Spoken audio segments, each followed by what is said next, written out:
What? Oh, shit. Okay. This is how 051 Melly became the most deadly killer in Chicago. Ooh.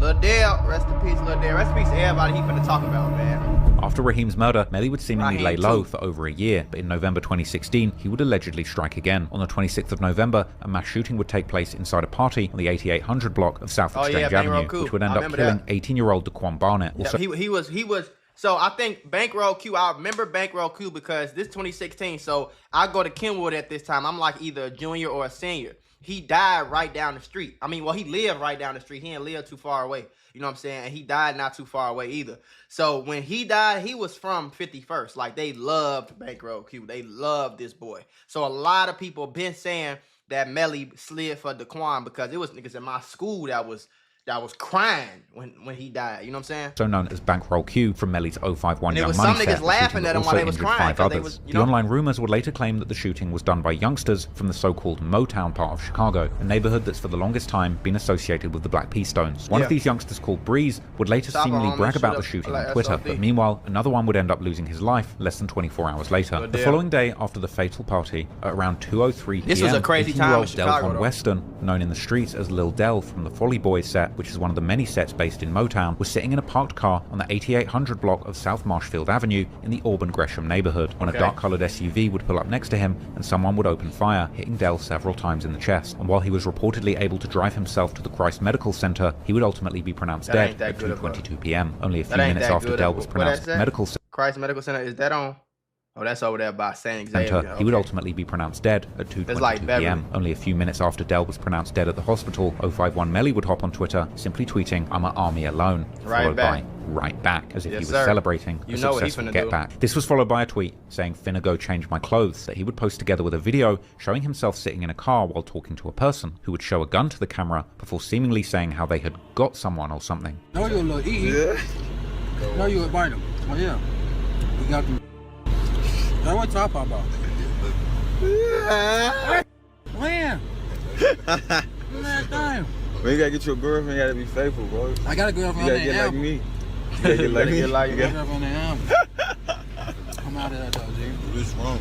The person who Melly was talking with was a little-known face in the drill scene at the time, but he would later become known in connection to Lil Durk's murder-for-hire allegations, as this person would turn out to be none other than Stephon Mack, who would also be eventually killed in 2022, allegedly as a retaliation for the murder of Lil Durk's brother D. Right, okay, so this is the person that they killed on camera that was supposed to be a get back for D-Thing, which we just reacted to the other day. But later on, Melly's other friends would also often make posts on social media implying that Dell's murder was connected to the death of Bankroll Q, and that Melly had in fact had something to do with it. But besides tweets, the murder of Dell, like so many of Melly's other alleged bodies, is only based on online rumors and theories. Right. Murder of DeAndre Smith. Now, around this time, I think this, like I said, it's 2016, 2017, so I was just starting to like graduate high school. But you got to understand, Kenwood Academy is on 55th and Blackstone, shorty. 051 them is on 51st and Drexel. You get what I'm saying? So that ain't that far, gang. You can walk to Young Money. It's plenty of Young Moneyans that went to Kenwood. You know what I'm saying? Like type shit. So we knew Melly. Like everybody knew Melly. We knew he wanted to be fucked with. You know what I'm saying? We knew of these people. Maybe we didn't know him, but he was around, gang. Like people seen Melly before. People knew what Melly was. The rumors that Melly was said to have been doing. So all of this stuff coming out, what it is, 9-10 years later, as actual facts is crazy to me, gang. 2017, Melly would allegedly commit a murder that would almost get him caught. On the 13th of June, at approximately 10:30 p.m., residents on the 5000 block of Drexel Boulevard would report gunshots. And in the building's gangway, 22-year-old Dandre Smith was found lying dead, his body riddled with bullets. The investigators would eventually learn that Dandre, known in the streets as Lord Dre, was a friend of 051 Melly. Yeah, because he died on a block, 50th and Drexel. That's Young Money. death, he had been asked by Melly to participate in the robbery of a drug dealer. However, this robbery plan was allegedly just a ruse to get Dre to meet Melly, who he might have known deep down was out to get him, as Dre would allegedly text his brother to let him know that he was with Melly in case something happened to him. Melly and a woman named Tiara would then allegedly drive Dre to the building on Drexel Boulevard before Melly would shoot him in the gangway. But why would Melly kill somebody who had supposedly been his friend? Perhaps they'd had a falling out recently, or perhaps for a much darker reason. Because if the investigators are to be believed, the reason had a much more sinister explanation, as Melly had allegedly learned that there was a $12,000 bounty that had been placed on Dre's head, which was money that Melly needed to bond out his brother Wu, who had been arrested 2 days earlier on weapons charges. In fact, Melly and his brother Wu would even allegedly have poorly disguised coded conversations about the murder plot on recorded phone calls while Wu was still in jail, while a witness would tell the investigators that Melly had tried to claim to her that it was THF-46 who were trying to kill him and Dre, and that both Melly and Dre had money on their heads, and it was only a matter of time before one of them would kill the other to claim the bounty. However, at the time, the police simply didn't have enough evidence to hold Melly on these charges. While they didn't know it at the time, before they could ever capture him for good, it would already be too late, both for Melly and his next victims. At the end of 2017, Melly's good friend Mubu Krump would be released from federal prison after he'd been locked up for about 2 years, and he would get back onto the streets and online and do what he does best: troll, even dropping a song dissing Dirk and his crew titled OTFK, where he would diss numerous gangs and sets like THF-46 and Lamron, as well as dead people like Newski and Chino. Krump would keep disrespecting his ops, perhaps thinking they had all gone Hollywood together with Lil Durk. Unfortunately for Krump, there were plenty of his enemies still left who were willing to show him that he wasn't the only tough guy in the city, and that even having a top shooter like Melly around couldn't save him. In the early morning hours of May 25th, 2018, Krump and Melly were attending a party on the 6800 block of South Morgan Street, only a few blocks away from Lil Durk's Lamron set's hood. While Krump, whose real name is Ronald Krump, was standing outside the party with another man, a car would drive by and someone inside would open fire, striking both. Krump would pass away from his injuries, but the other man would end up surviving after a surgery. Now, there's been many rumors about that second victim, with many claiming that this person had in fact been Melly himself and that he had actually been the main target. But while Melly seemingly was in the party, he would deny having been the second victim while on an Instagram live with Dirk's good friend and OTF affiliate Bezu from THF-46. If I was there, it wouldn't go on. If I was there, it wouldn't go on. You could say one person, and I wasn't there. I was in a bush. Lying, bro. You know I know you lying. What situation? Just say one person out there. No, bro, we getting recorded, bro. You know that. I'm not gonna say no name. You know what's going on. I just told you I was that one person. And what was I doing when it was going on? I was fucking running to gunfire? Yeah. I ain't no stupid. Super Sable, right? You heard the fan to you, I'm real smart. You even told me I'm not no idiot. The police report on the shooting would also note how the second victim had no gang affiliations or previous arrests, and the victim's age would also be reported as 28, while Melly was only 26 at the time. But whether Melly himself had been shot or not, he was looking to avenge his good friend's death. While nobody would be arrested for the murder, if dissing was anything to go by, Melly would certainly have no problem deciphering who had been behind the hit, as people connected to Lil Durk's OTF crew were quick to start rejoicing over... Somebody go dig up the scorekeeper and ask him what's the score? I swear I done lost count. I don't understand why these street niggas, it's like, as soon as they opt out, they feel invincible. And then they end up going to jail or dying. And then they ops feel invincible. And it just keep going back. And it's like a big-ass tennis match. You know what I'm saying? Like, it's like a big tennis match. But every time you win, you talk crazy. As soon as you lose, you crying, though. Like, you get what I'm saying? And it really don't make Crump's sense. death with everybody from Lil Durk to Bezu. But this was like King crime, Von, who only recently returned home after beating his own murder charges, would participate in the dissing. Bezu would seemingly even later imply that the police had come looking for him after Crump's murder. Hey, look, the Krump woofing at me on the internet. Somebody smoking, they come get me. You finna do the same. However, one of the main suspects that the online sleuths have attached to Crump's murder is actually Lil Durk's childhood friend, Lil Steve, from his own Lamron set, who actually many consider may have been the actual triggerman. Durk's fans have even considered these lyrics from his popular No Auto Durk song from September 2018 to be an admission that Steve was actually behind Crump's murder, with Durk rapping that the Opps can't have a party on their block if Steve is out there. But before Melly would get his revenge... That was a thing, too. When I was in high school, I'm pretty sure it still is a thing, but like... You know, people will always, I don't know if people still do that, I hope not, but people will always have parties, specifically 53rd and Drexel, the Moes, 51st and Drexel, the Young Moneyans, 46, that whole little area. They would have parties, and if the ops got word of their parties, they would literally just shoot the party up. You know what I'm saying? Melly died in the party. I remember, I don't know if I was in school or if I had just got out of school, but I was still like hanging around in the hood and shit. And I remember the video when Melly got killed. and it was sad, you know what I'm saying? But it was certain people laughing at him because they knew what Melly was doing to people they was cool with. You know what I'm saying? So that's kind of like, I just remember these things, and to know that it's now a national story and I was in the heart of it is so fucking crazy to me, gang. Like, you know what I'm saying? Like, it's Bent crazy. on Dirk, he would allegedly finish another job that he had started a long time ago.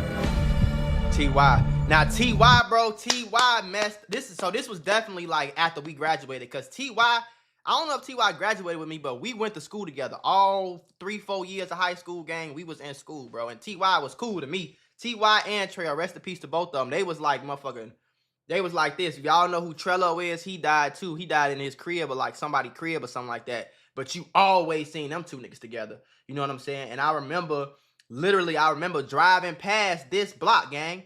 Bro Grave. I was going to get some blunts.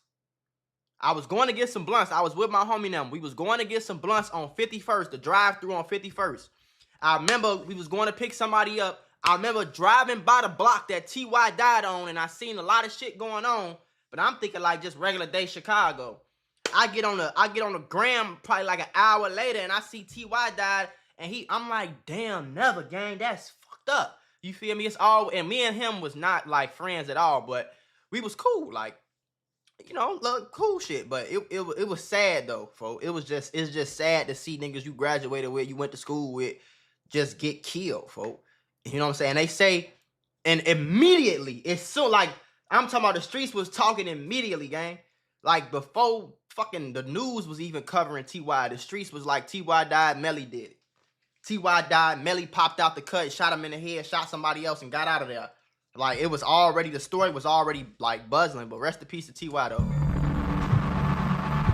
On the 19th of August, only a few months after Crump's murder, 19-year-old Tyrone Marshall was hanging out with a friend on the 4000 block of the South Calumet Avenue in the Bronzeville neighborhood. Tyrone, known in the streets as T.Y., was also known as an aspiring rapper, but Melly would have a more personal connection with him, as T.Y. had been a friend of Lil Dell, whom Melly had allegedly killed as revenge for the murder of his friend Bankroll Q. Moreover, T.Y. had allegedly been present during Bankroll's murder. At around 3:27 p.m., while T.Y. So they said, was... okay, see, and that's another thing they said. They said T.Y. was one of the shooters that killed Bankroll Q. You know what I'm saying? Like I said, 051, they love Bankroll Q. Like, it's still, you will still go to Young Money right now, you will see chains of Q. You know what I'm saying? They got the Q picture on the chain and shit like that. Like, you know how they be doing it. So yeah, that's, I remember all this. Present during Bankrol's murder. At around 3:27 p.m., while T.Y. was leaning on a car and talking to his friend, another car would pull up, and someone from the inside would fire shots, hitting T.Y. in the head, and he would later be pronounced dead at the hospital. Interestingly, this time, a witness would actually recognize Melly as the shooter, but once again, the police would be too slow to act, and before they were able to gather enough evidence to catch Melly, it would already be too late. Even with the most conservative estimates, Melly had now gotten away with several murders. He wasn't done with his revenge campaign before he would get back for the murder of Krump, and only about 2 months after T.Y.'s murder, he would get his opportunity. Darnell Bank. I don't really know who that is, though. On the 8th of October, Lil Durk's big brother and manager D-Thang was out in their hometown with some childhood friends, including Durk's cousin Baby D, real name Darnell Banks. In the early morning hours, they were driving in the Pullman neighborhood on the far south side. They would reportedly be at a parking lot of the McDonald's when somebody would open fire at them, even hitting one of the windows of the restaurant. They would pull off with their car, but would eventually come to a stop on the 11200 block of South Cottage Grove Avenue, where police would find 3 of the men suffering from serious gunshot wounds. D-Thang was one of the people shot, but he would end up surviving. But unfortunately, Baby D wouldn't be as lucky. He was rushed to the University of Chicago Medical Center, where he would tragically pass away hours later. Baby D's murder would be yet another unsolved murder, but online theories have connected Melly to the incident based on 2 main pieces of circumstantial evidence. First, a photo would circulate online of one of Baby D's cousins wearing a Long Live Baby D shirt with an F Melly print boldly placed on the front, together with a picture of Melly. This showing that people close to Baby D indeed certainly seemed to consider Melly to be responsible. Moreover, after Melly was killed, D-Thang would reportedly share an Instagram story that seemed to celebrate Melly's death, while implying that anyone who had ever done anything to him had died. He would also tweet after Melly's death how any op who had ever shot at him wasn't here anymore to tell the story. Baby D is often considered to have been Melly's final victim, and unfortunately for Melly, before his life would come to an end, he would have to experience yet another major loss on his side of the war. I don't know who Motor is either.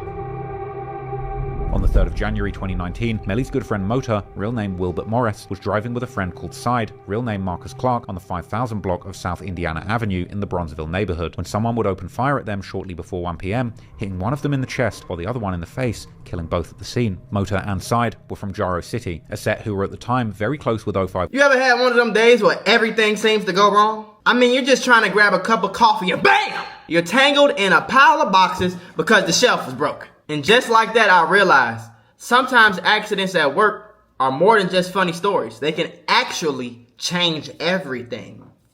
Trying to handle a workplace injury on your own, it's like trying to fix the broken shelf yourself. More chaos, more headaches, and it's no guarantee that you'll get what you deserve. You got paperwork, insurance calls, and someone always telling you to wait. It's enough to make you wish you had a secret weapon.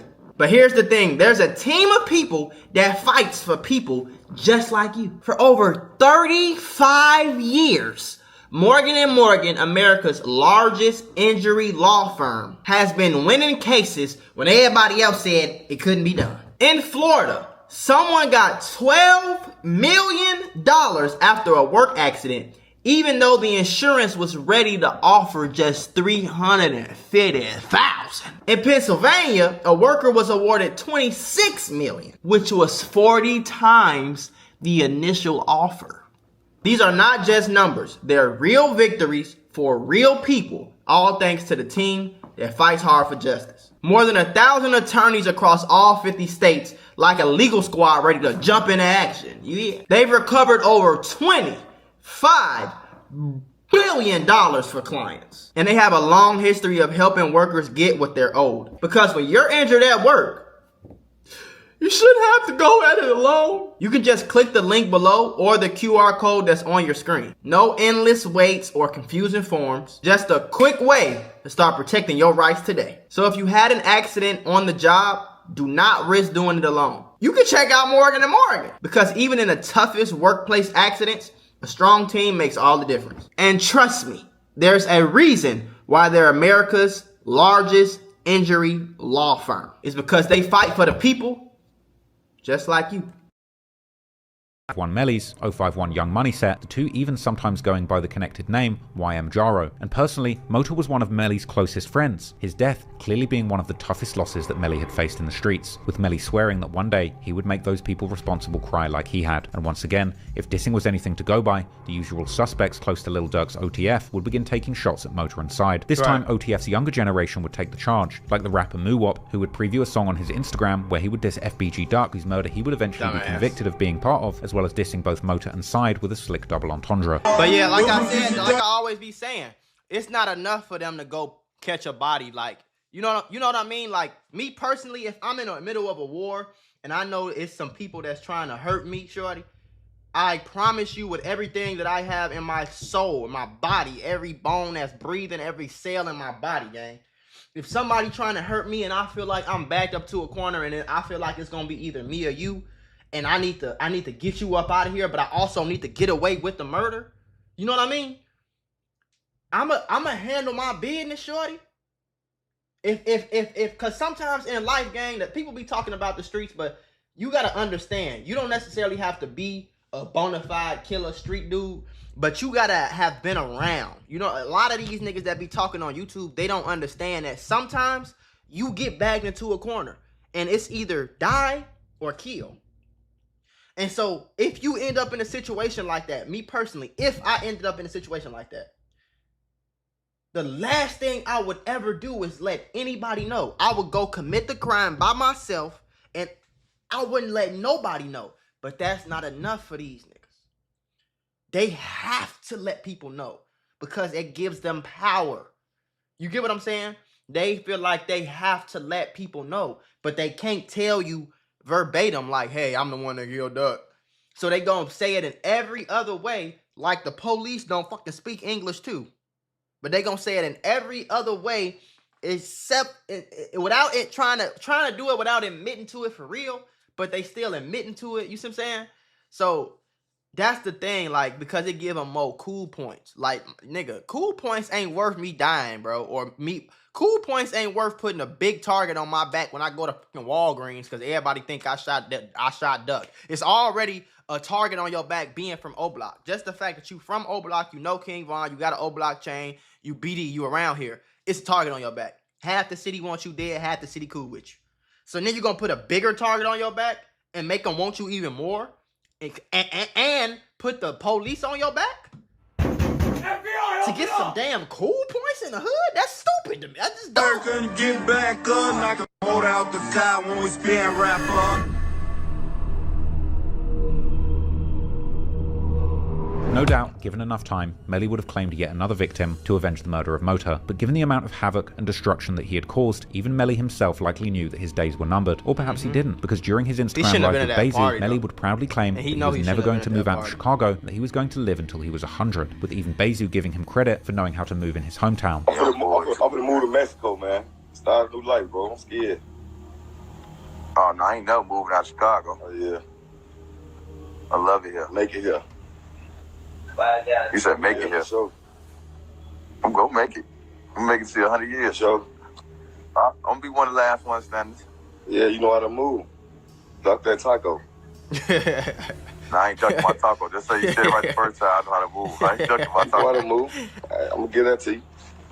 Perhaps Melly could have ducked his main enemies like the OTF until he was an old man, but the problem was that Melly had made so many enemies, even he probably couldn't keep count That's of the them thing all. about 051 though, bro. Like, when I tell you the whole city hated him, I don't know if it's still like that, but it wasn't nobody they was cool with. And everybody they was getting cool with, they'd get into it with just as fast, you feel me? Like, or the niggas they'd be cool with was all the way on the east side. They can't help you. They live 30 minutes away. You feel me? 20, 30 minutes. So, as far as like being from 051, I just the clicks and the big clicks that y'all would know that's around. You got, well, y'all might not know Stony Spot, but that's not too far. You got 46, that ain't too far. You got O Block, that ain't too far. You got Drex, the fucking the moles are 2 blocks, literally 2 blocks down the street. Literally, bro. Like, this is not a joke. The moles is on 53rd and Drexel, nigga. The Young Money is on 51st and Drexel. Like, same street, just 2 blocks over type shit. Your Opps that will kill you right there. So it's like they was in the middle and everything around them, every single person around them was into it with 051. And they knew if they got Melly, they'd get points, bro. And Melly know he should not have been at that party, bro. Rest in peace to him. Cause I ain't got no sides on this shit. Like, I think it's all stupid. But he know he shouldn't have been at that party. And that's what the whole city was saying. You feel me? He know he shouldn't. And I think it was a story that came out that like said like he had said he knew he wasn't supposed to be at that party. So you know? on his last day, Melly would be right where he was comfortable at, attending a party in the hood of Jaro City, only a few blocks away from his main enemies like 600 right there. and That ain't O-Block. where As you mentioned, supposed to be Melly right was there, close gang. with Jaro City, but unfortunately, he had also made some enemies amongst the set, because according to later police reports, a witness would reveal that Melly had shot up the house of a Jaro City member called Lil Daryl, real name Daryl Rhyme, which was possibly a retaliation for the fact that Daryl might have been telling on Melly in the murder investigation of Lord Dre. These events would lead to a fateful moment in the party, where Melly would allegedly run into one of Daryl's friends, called 007 just as one of the partygoers was filming a video, capturing the chilling last moments of Melly's life on camera. Yeah, everybody in Chicago seen this video. Man, I just killed y'all. The police would later check the security cameras of the building, seeing that 007 Nate, real name Nathaniel Hicks, had arrived at the party around 12:30 AM, and at one point he'd even posed at one of the security cameras with his gun, before then allegedly shooting Melly at around 2:45 AM and then running out of the building. Nate would then be identified as the shooter by multiple. What I tell y'all, gang? What I tell y'all about Chicago police? Yeah, it's the okay. What you need witnesses for if the shit's on camera? What you need witnesses for if he got caught with the murder weapon? Chicago police, gang, is 2 things. Number 1, they don't care like that because they know Melly, gang. If this was an innocent college kid, like when these niggas get caught robbing the university kids, because the University of Chicago is not that far from all of this. It's right next to O Block. It's right next to everything, bro, everything. So a lot of times the university, and you know the University of Chicago kids, they smart. I think university is like Chicago. It's like it's not an Ivy League school, but it's like nigga, like you gotta be a like very, very, very smart genius level to get in there. You know what I'm saying? So they'd get robbed a lot. If they would have robbed one of them college kids, they would have arrested, locked them up. But at the end of the day, the police know what Melly was doing, just like the whole rest of the city know what Melly was doing. So the police on some shit like, we not really gonna waste no money prosecuting this because he had it coming to him.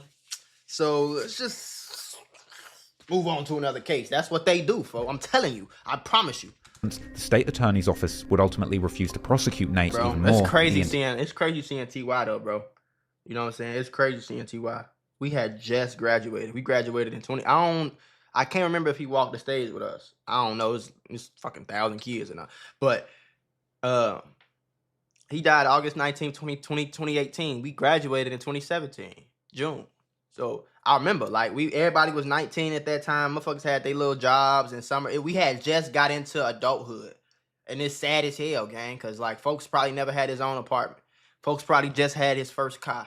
You feel me? Folks ain't never had no. I don't think he had. I think he might have actually had a kid with this girl. I think he had a kid that he left behind. I think he had a little boy.